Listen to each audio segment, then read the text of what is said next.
Files with Megan Kelly. Breaking tonight, new reaction to President Obama's decision not to attend the funeral of the late Supreme Court Justice Antonin Scalia. White House Press Secretary Josh Earnest revealing the President and First Lady will instead pay their respects to the court icon on Friday when the Justice's body will lie in repose in the Supreme Court building. So the President will not be at the funeral on Saturday? The President will pay his respects at the Supreme Court on Friday, and he'll be joined with the First Lady when he does that. Can you rule out him going golfing on Saturday instead of the funeral? I don't have a sense of what the President's plans are for Saturday. Dana Perino is co-host of The Five and a former White House press secretary under George W. Bush. She also served as White House spokesperson to Justice Roberts and Alito, Chief Justice Roberts, as they made their way through the confirmation process. Dana, great to see you.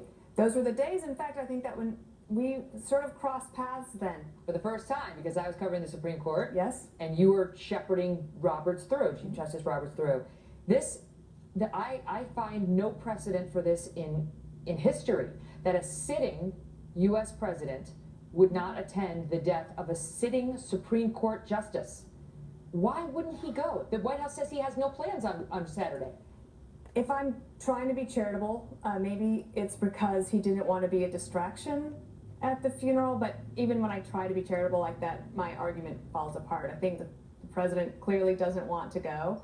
The staff wasn't able to tell him, no, you really should go. And I think there's lots of reasons he should go. One of them is that he's only going to be president for the next 9 months.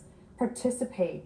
He's going to miss being president of the United States, and this is one of those things where you participate and you lead, in my opinion. And you set the example. You show the country that even though you have these ideological divisions, you can pay respect to somebody like this who served his country honorably for 30 years. Mm-hmm. And yet, despite the president's commitment to doing that we heard in the State of the Union and earlier last week, mm-hmm.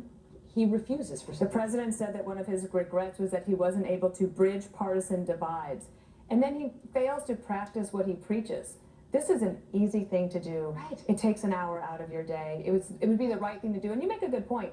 He was a justice for 30 years on the bench. He was a public servant. He had dedicated his life to his country. And liberals and conservatives have both been praising him as a jurist. But you could disagree with his opinions. The biggest liberal on the U.S. Supreme Court, or at least one of them, Justice Ruth Bader Ginsburg, loved this man. Yeah, she said they were best buddies. And she could see past the ideological division. He's the commander-in-chief. Do you think for 1 second if it was a liberal justice that had died, no, that I he don't. wouldn't go? He would be there. He should be there to pay his respects to this justice. The same way a Republican president should go to pay his respects. God forbid one of the other justices should die on the other side. And if he's thinking politically, and he's made this big case that there's precedent, there's a reason for my nominee to get a hearing and to be voted on soon while I'm still president. If he really believes that if you're just even thinking politically, go to the funeral. But here's the easy thing to do. Already the whole thing is being seen through a political lens, including by Hillary Clinton, who came out and suggested that the fact that the Republicans are not going to give President Obama's nominee a hearing, they've said they won't. Keep in mind, President Obama filibustered Justice Alito, but now they want a hearing, which they were not prepared to give Justice Alito. Now they want a hearing, and Hillary Clinton says if they don't give it to him, it's bigotry, it's racism. Listen. Now, the Republicans say they'll reject anyone President Obama nominates, no matter how qualified. Some are even saying he doesn't have the right to nominate anyone, as if somehow he's not the real president. Many Republicans talk in coded racial language. They demonize President Obama. This kind of hatred and bigotry has no place in our politics or our country. I wonder what she had said about Miguel Estrada, one of the best jurists in the country.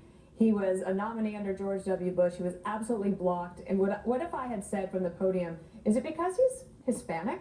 Is it because he is not white, Hillary Clinton, that you're against Miguel Estrada? She's talking about coded racial language 2 days after her husband, Bill Clinton, goes out there and tries to lecture us about the human genome and how unless you have He's the real first black president. All black history in your family tree, then you're mixed race and you're not, I guess, really black in his view. But but now we're getting a lecture on, anyway, my head is spinning. But by the way,